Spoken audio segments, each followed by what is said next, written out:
Alléluia. Que Dieu nous bénisse. Je suis ravi d'être avec nous en ce dernier dimanche du 8e mois, le mois de l'intimité avec le Saint-Esprit.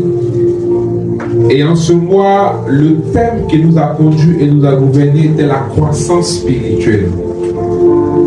Et vous voyez, d'entrée de jeu de ce mois, nous avons parlé de l'urgence d'être et de l'urgence de revenir totalement et pleinement au Seigneur.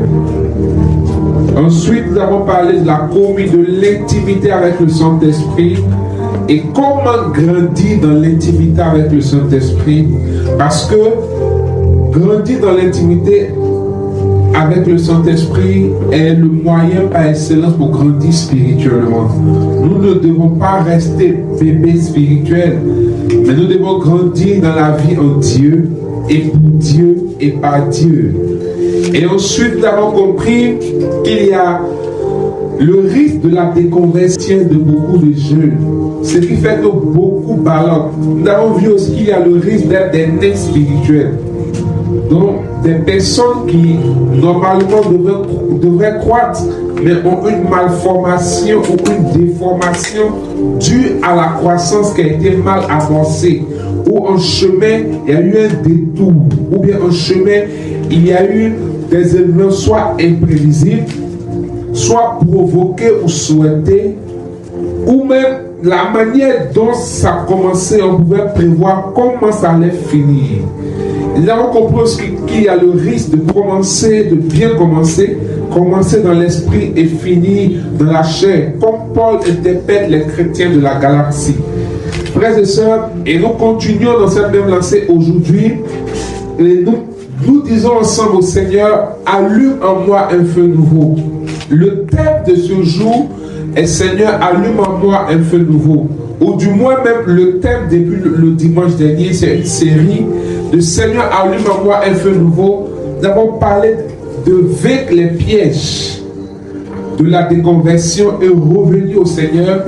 Aujourd'hui encore, nous sommes dans Seigneur, allume en moi un feu nouveau. Et nous voulons encore parler des conséquences. Après avoir vu les éléments de la déconversion, beaucoup m'ont écrit pour me dire vraiment ils se sentent concernés, ils ont compris pourquoi ils n'arrivent pas à avancer. Certains même ont reconnu qu'ils étaient des pygmées spirituels. Parce qu'ils ont une petite âme, ils sont formés comme ça. Ça ressemble à de la constipation. Mes frères et sœurs, je voudrais que le Saint-Esprit fera une vidange assez sérieuse et assez efficace afin de pouvoir allumer un feu. Le feu du zèle de la maison du Seigneur. Quand on parle du feu, ne voyez pas tout en même temps le feu qui ravage, parce que c'est ce que les chrétiens, nous les jeunes, on aime. Mais voyez d'abord le feu il dit le zèle de ta maison me dévore. Donc c'est le feu qui met en nous la maison du Seigneur. La maison du Seigneur, une maison, c'est là où on demeure. Donc le feu du désir de Dieu. Le feu du désir de vivre sous Dieu et en Dieu d'abord. Oui, quand le feu est allumé dans un endroit, soit la chaleur. Donc nous voulons que la demeure de Dieu, qui est nous-mêmes, il y a le feu de Dieu qui nous communique la chaleur de Dieu. Vous savez, quand la chaleur se dégage, nous sentons les effets de la chaleur. Et cette chaleur, c'est le Saint-Esprit. Alléluia.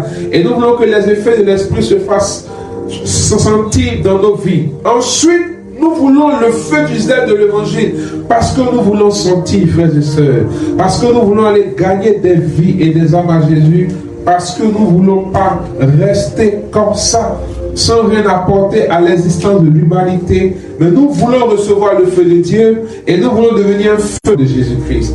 Parce que, frères et sœurs, il convient que nous devenions un feu pour notre temps. Ce feu qui sera le symbole. Vous savez, quand Israël, dans sa migration vers la terre promise, la nuit il y avait le feu, la journée il y avait la nuée. Que nous devenons ce feu qui éclaire la jeunesse, qui éclaire les nations, et que nous devenons le feu qui ravage et consume les œuvres de l'ennemi afin de faire place au règne de Dieu dans la vie des gens. C'est pourquoi aujourd'hui nous allons parler des conséquences de la déconversion, des symptômes de la déconversion. Frères et sœurs, quand quand nous avons déjà goûté au Seigneur, surtout expérimenter le Saint-Esprit et ses dons, la déconversion est un danger. La déconversion peut être aussi appelée la rétrogradation, le fait de rétrograder.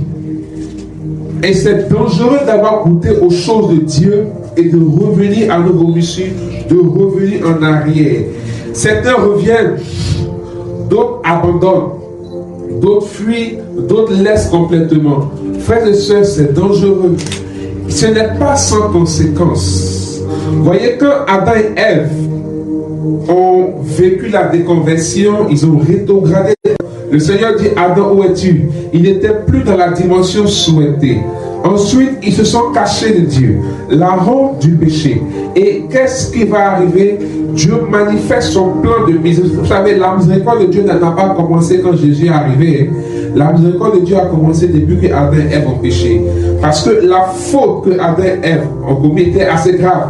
Dieu pouvait les laisser nus et les chasser. Mais Dieu a pris les feuilles des arbres pour coudre. Non, plutôt, eux, ils ont pris les feuilles des arbres pour se couvrir, se cacher, mais Dieu va prendre la peau des animaux pour coudre des vêtements, signe de miséricorde. Les animaux nous préfigurent ici l'agneau de Dieu qui allait enlever le péché du monde. Alléluia. L'agneau qui allait être immolé et sacrifié pour nous.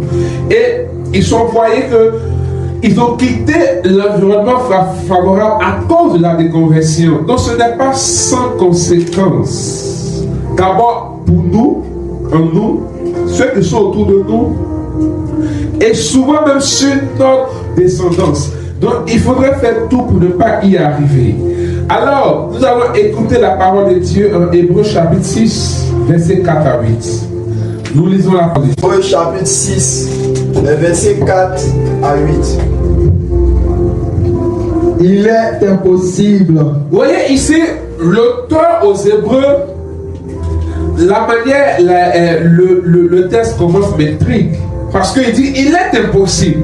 Écoutez bien, il dit, il est impossible. Ça voudrait dire, ce n'est pas à envisager et ce n'est pas envisageable.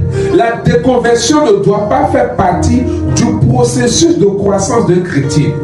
Il faut te répéter ça. La déconversion ne doit pas faire partie du processus de croissance d'un chrétien. Tu ne dois ni t'arrêter, ni revenir en arrière. L'auteur dit, c'est improbable. Il est impossible. Il est impossible. En effet, que des hommes qui un jour ont reçu la lumière, des hommes qui un jour ont reçu la lumière, ont goûté au don céleste, ont goûté au don de la lumière. Revenez à Jean chapitre 1, le prologue de Jean. Oui, ça c'est un texte qui, dans les débuts, je donnais à tous mes enfants spirituels de mémoriser, de bosser. Jean le chapitre 1, verset 1 à 18. Tu dois le mémoriser, tu dois le bosser, parce que au début, au commencement, il y a eu une création. Mais après, il y a eu une rédemption. Alléluia. Vous savez, au commencement, il y a eu la création. Mais après la création, il y a eu la chute. Parce que l'homme s'est déconverti. L'homme est revenu à ses vomissures. L'homme était dans le péché. En Genèse chapitre 6, la Bible dit quelque chose de fort et qui fait mal. La Bible dit, Dieu s'est repenti d'avoir créé l'homme. Et Dieu a décidé de dérayer l'homme de la face de la terre. À cause du péché de l'homme, à cause de la déconversion, frère. Mais ils ont continué. Après le délai, ça continue encore. Et aujourd'hui, on continue encore. Mais quand ça continue, Dieu n'a plus détruit.